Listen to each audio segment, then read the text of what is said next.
Assalamualaikum warahmatullahi wabarakatuh. Perkenalkan, saya Farid Daryanto Saputra dengan 3 digit NIM terakhir saya 077. Saya dari program studi Teknologi Rekayasa Otomasi angkatan 2024 Universitas Diponegoro.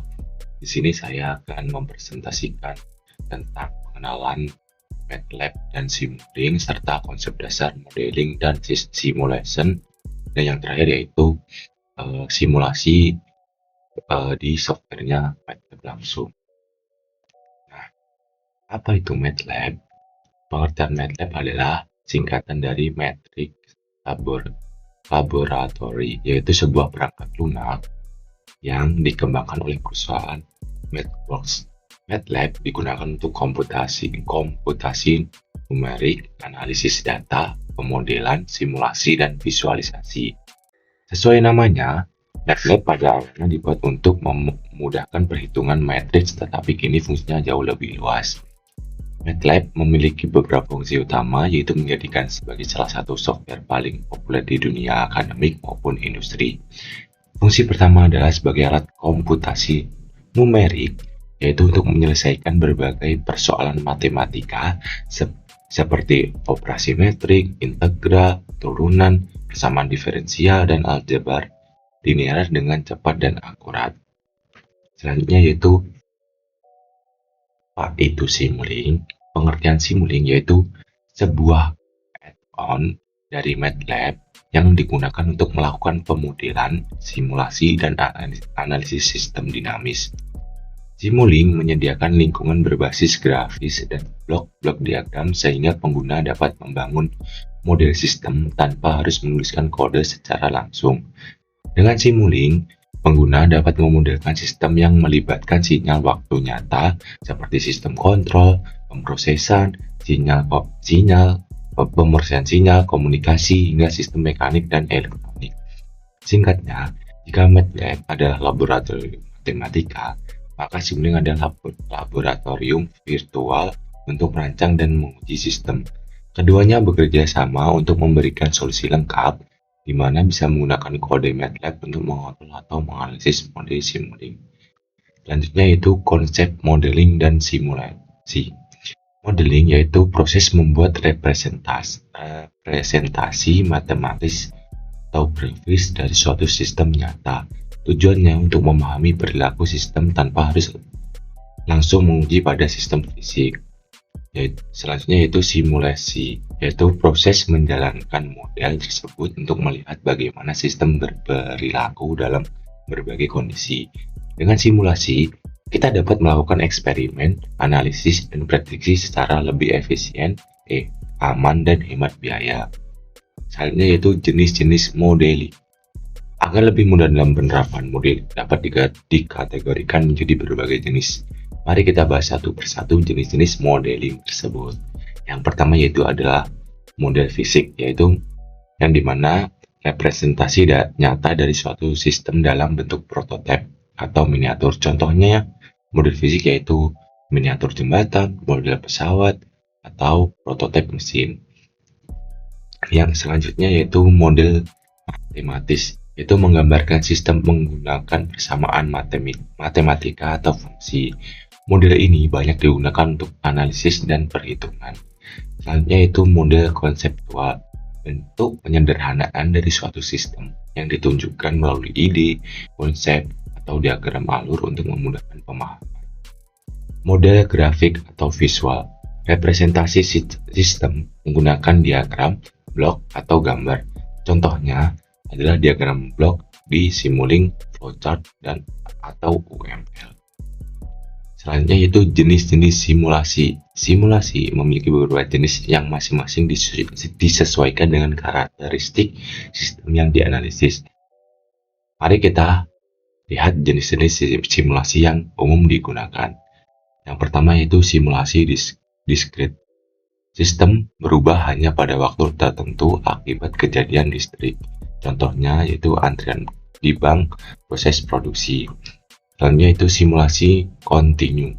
Sistem berubah secara terus-menerus sesuai waktu. Contohnya itu simulasi dinamika kendaraan aliran fluida. Yaitu simulasi hybrid gabungan dari diskrit dan kontinu. Contohnya itu sistem kendali mesin otomatis. Selanjutnya yaitu Monte Carlo Simulation, yaitu menggunakan metode probabilistik atau random sampling untuk menganalisis sistem. Contohnya yaitu analisis risiko keuangan. Selanjutnya yaitu dasar sistem dinamis. Pengertian dari dasar sistem dinamis adalah suatu sistem yang perilakunya berubah terhadap waktu akibat masukan input, proses, dan keluaran output. Sistem ini memiliki elemen yang saling berinteraksi, sehingga perubahan pada suatu bagian dapat mempengaruhi bagian lainnya seiring berjalannya waktu. Contoh sederhana, sistem dinamis adalah populasi manusia, pergerakan kendaraan, arus listrik dalam rangkaian, atau suhu dalam ruangan. Sistem dinamis berfokus pada perubahan keadaan sistem seiring waktu, sehingga sangat penting dipelajari dalam bidang teknik, sains, ekonomi, maupun sosial untuk melakukan prediksi, analisis, dan pengendalian sistem. Selanjutnya yaitu Laplace transformation dan transfer function. Transformasi Laplace adalah metode matematika yang digunakan untuk mengubah persamaan diferensial menjadi persamaan aljabar, sehingga lebih mudah dianalisis. Dari transformasi Laplace, kita dapat menurunkan transfer function, yaitu hubungan antara input dan output suatu sistem dalam domain S. Sementara itu, transfer function atau fungsi alih adalah representasi matematis dari hubungan antara input dan output suatu sistem domain Laplace. Fungsi alih biasanya dituliskan sebagai rasio antara transformasi Laplace dari output terhadap input dengan kondisi awal sistem dianggap nol. Dengan adanya transfer function, kita dapat menganalisis perilaku sistem, kestabilan, serta respon frekuensi dengan lebih mudah. Selanjutnya itu pemodelan sistem mekanik, elektrik, dan hidrolik. Pemodelan sistem mekanik, elektrik, dan hidrolik adalah proses mempresentasikan perilaku ketiga jenis sistem fisik tersebut ke dalam bentuk model matematis sehingga dapat dianalisis dan disimulasikan. Pada sistem mekanik, pemodelan biasanya melibatkan elemen-elemen seperti massa, pegas, dan redam, di mana input berupa gaya dan output berupa perpindahan, kecepatan, atau percepatan. Pada sistem elektrik, pemodelan dilakukan dengan menggunakan hukum dasar, hukum Ohm, hukum Kirchhoff, untuk rangkaian yang terdiri dari resistor, induktor, dan kapasitor, di mana input berupa tegangan atau arus, dan output berupa respon arus atau tegangan pada elemen tertentu. Sedangkan pada sistem hidrolik, pemodelan berkaitan dengan aliran fluida dalam pipa atau tangki, di mana input dapat berupa tekanan atau debit dan output berupa kecepatan aliran atau ketinggian fluida. Selanjutnya yaitu pengenalan sistem kontrol. Sistem kontrol adalah sistem yang dirancang untuk mengatur perilaku suatu sistem atau plan agar output sesuai dengan nilai yang diinginkan. Sistem ini banyak digunakan di bidang teknik, misalnya pada kontrol kecepatan motor, mengatur suhu, level fluida, maupun sistem otomatis. Nah, di sini ada gambar diagram sistem kontrol yang dimana yang pertama yaitu input masuk ke controller, output controller ke plan, output plan ke sensor, dan output sensor ke output. Habis ke output itu kembali lagi ke input. Nah, sistem diagram ini disebut diagram closed loop. Nah, sistem kontrol pada input merupakan sinyal, masukan, atau referensi yang diinginkan. Selanjutnya itu controller berfungsi memproses sinyal error antara input dan feedback. Terus selanjutnya itu menghasilkan sinyal kendali yang sesuai untuk mengatur sistem. Terus selanjutnya itu plan G. Fungsi dari plan G itu sistem utama yang dikendalikan dan bisa berupa mesin, motor robot, atau sistem fisik lainnya yang akan memberikan output. Selanjutnya itu sensor digunakan untuk mengukur output dari plan. Hasil pengukuran ini dikirim kembali sebagai sinyal feedback. Lanjut yaitu output hasil akhir dari plan setelah dikendalikan kondisi aktual dari sistem yang diharapkan mendekati input. Terus yang terakhir yaitu feedback loop, jalur umpan balik dari sensor ke masukan. Tujuannya adalah membandingkan output aktual dengan input referensi. Jika terdapat perbedaan atau error, controller akan mengkoreksi hingga output mendeteksi input. Nah, selanjutnya mungkin PPT-nya cukup segini. Lanjut ke simulasinya. Nah, lanjut ke simulasi menggunakan MATLAB. Nah, di sini saya simulasinya menggunakan MATLAB online ya teman-teman. Karena software dari MATLAB sendiri itu sangat besar dan laptop saya tidak memungkinkan untuk mendownload software MATLAB tersebut.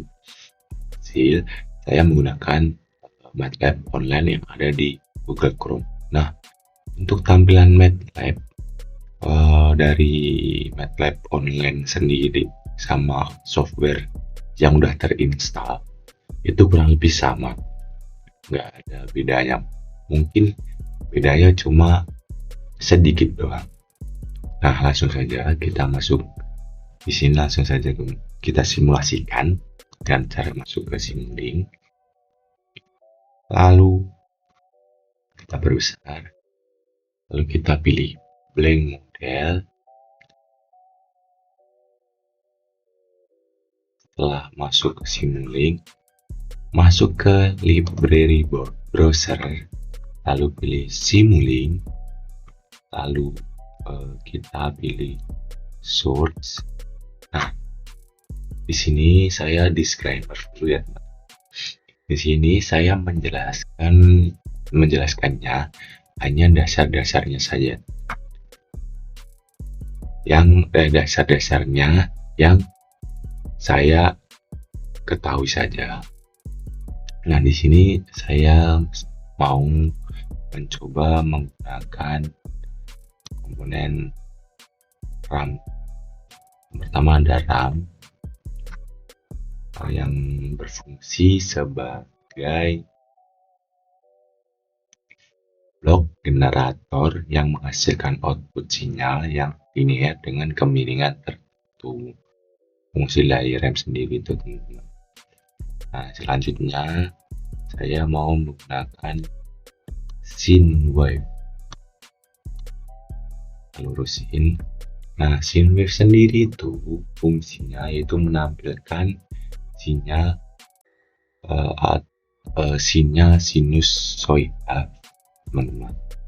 Nah, di sini teman-teman, untuk mencari blok-blok ini caranya ada dua, yaitu yang pertama kita cari manual sendiri, yang kedua yaitu kita klik dua kali pada port ini. Agak lemot teman-teman karena ya online. Habis itu kita cari apa yang teman-teman ingin cari. Sebagai contoh di sini saya akan mencari scope. Sini klik aja. Situ kita lurusin di sini. Situ kita copy aja teman-teman. Nah, cara cepatnya gitu. Setelah itu kita sambungin aja ke sini, yang ini ke sini, itu teman-teman.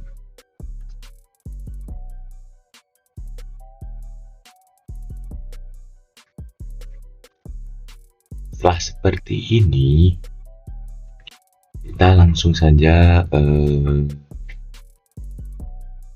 sebelum kita lanjut mau ngerak, kita ubah-ubah dulu nilai dari RAM-nya sendiri. Nah, di sini kita coba ubah ke 2. Kita oke, lalu kita run, lalu kita lihat keluarannya di scope tadi teman-teman dengan cara klik 2 kali.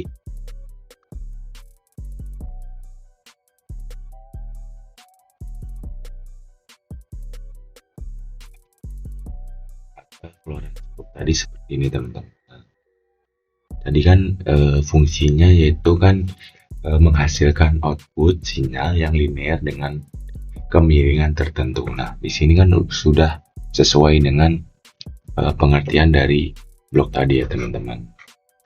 Nah, selanjutnya saya mau ini lanjut ke scene wave. Kita atur dulu amplitude nilai-nilainya, coba kita ganti 5, coba oke. Lalu kita run, kita ke scope lagi. Nah, disini masih lemot.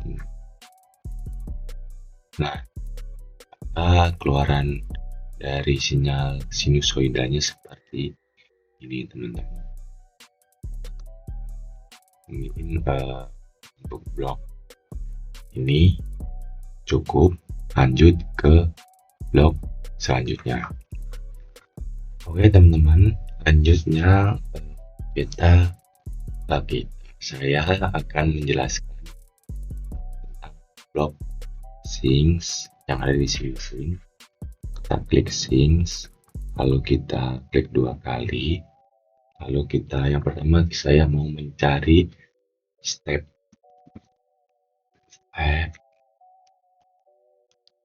klik atur, aja klik 2 kanan klik kiri 2 kali, lalu kita pilih, kita cari transfer FCN,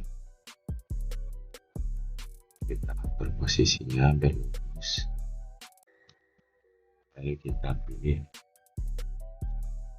delay, kita cari delay yang tipenya seperti ini.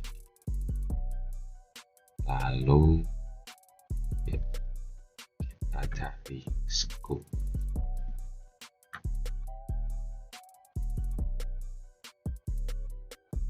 nggak dijauhin. Nah, komponen yang terakhir yaitu mux, kita cari mux.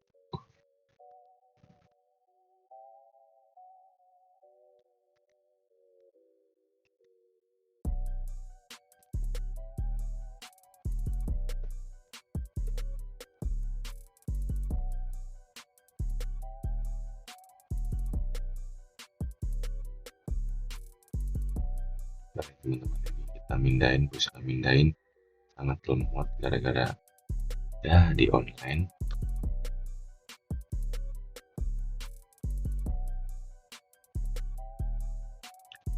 Nah, saya mau ngejelasin sedikit. Nah, fungsi mux di sini yaitu sebagai pembeda atau pemisah antara sinyal input dan sinyal output. Ya. Nah, langsung saja kita sambungin aja sini, sini, sini, sini, sini.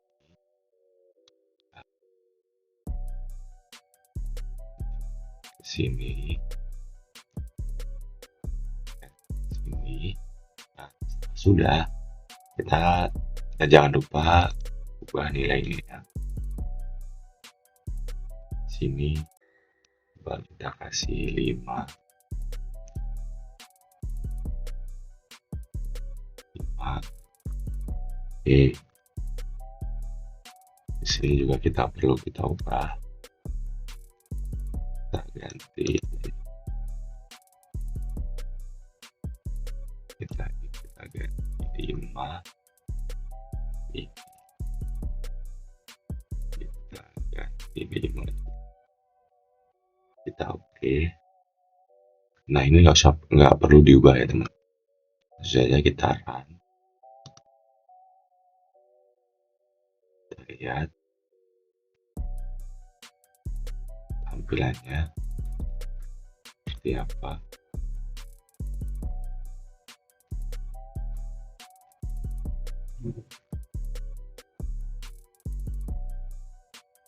Nah, ini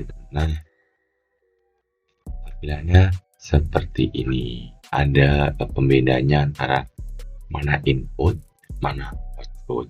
Nah, itu karakteristik ya di rangkainya. Ini. Nah, tadi bukan karakteristik apa ya, hasil dari saya mencoba blog Sims tadi, teman. Lanjut, mungkin selanjutnya yaitu nanti selanjutnya itu saya akan menjelaskan tentang match operator, blok match operator. Langsung aja kita masuk, pilih, kita cari ke match operator. Nah, ini kita hapus saja dulu, ini kita delete semua, lalu kita match operator, pilih produk mana, yaitu sebagai perkalian. Kita cari aja. Nah, ini sebagai perkalian. Lalu saya mau lagi subtraksi, yaitu pengurangan.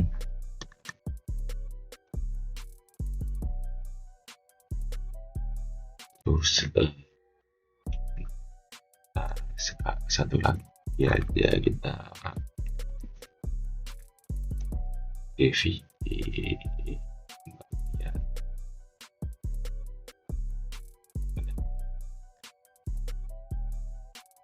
Kita cari di sini di atas ya, ini. Nah, tahap satu lagi yaitu pembagian. Nah, setelah udah, kemudian kita cari display.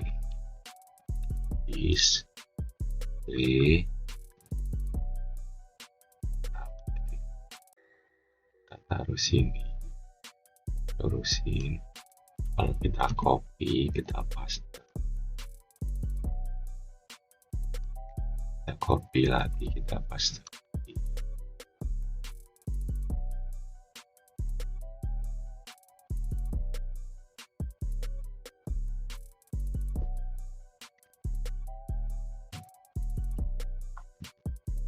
Lalu kita hubungkan semua ke display.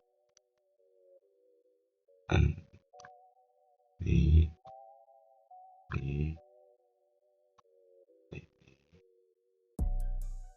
Lalu kita cari yang terakhir, yaitu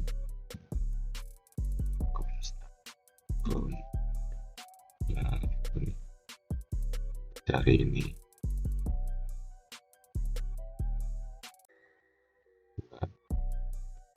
Kita tes dulu.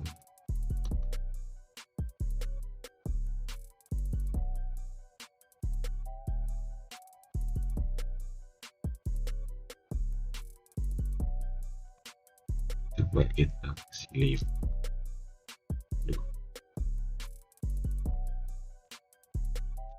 Nah, coba kita sleep.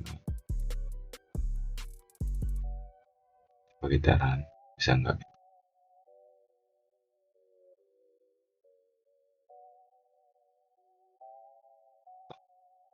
Satu berarti ini, terus dua,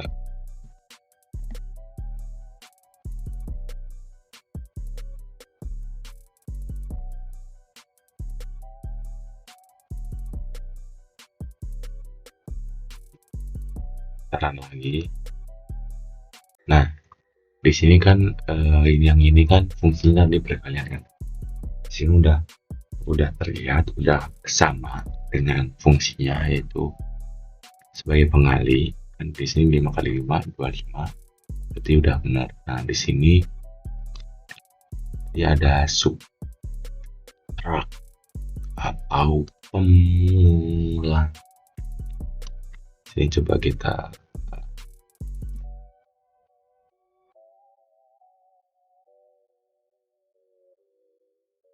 taruh sini, terus ini kita copy paste aja, taruh sini, taubah 5 2, kita 2 aja. Oke, kita run, apakah udah benar? Nah, ini udah terlihat dengan teman-teman. 5 dikurangi 2 sama dengan 3. Lanjut untuk pembagiannya.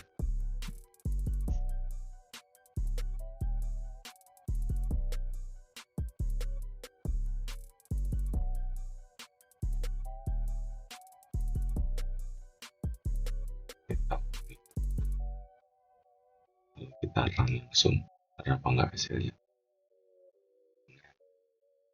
Jadi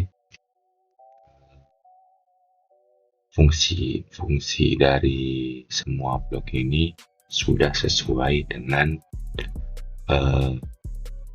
yang seharusnya.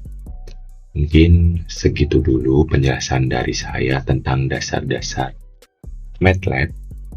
Mungkin masih banyak yang belum saya jelaskan, tetapi dilanjut video, mungkin dilanjut di video selanjutnya ya teman-teman.